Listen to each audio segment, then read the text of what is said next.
world, well, Marcy in effect was the only leader, and he did not talk about his contacts with the heads of other organizations, although I'm sure that there were such contacts.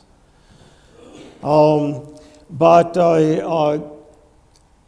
mean, you know, by that point, I mean, it's simply not about what it was originally supposed to be about. I mean, for better or worse.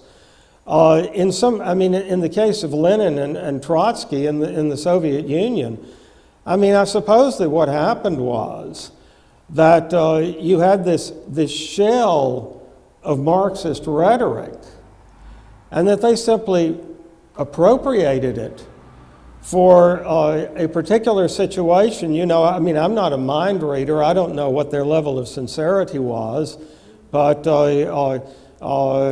Lenin and Trotsky probably at one and the same time, it is probably accurate today to say that they were members of the modernizing bourgeoisie of Russia. I mean, the modernizing elite of Russia. It was sort of determined to drag Russia into the 20th century at all costs.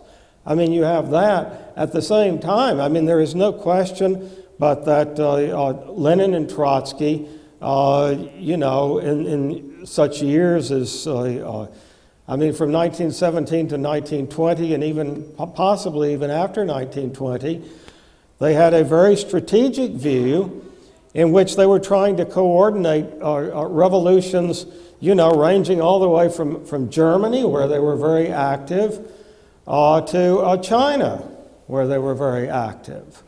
So that, I mean, they did have this strategic world revolutionary view. They established the Comintern to overthrow every government in the world. I mean, that was the purpose of it.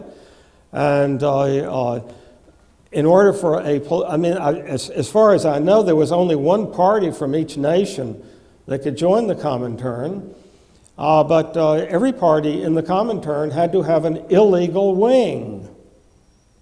I mean, a party that was merely legal could not join the Comintern. So, I mean, they were quite serious, and, you know, it was sort of all done in secret, but at the same time, it was all done quite publicly. I mean, they had these public congresses and so forth and so on.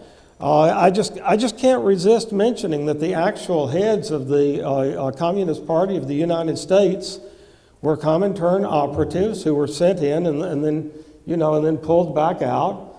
And I mean, their names were not publicly divulged at the time.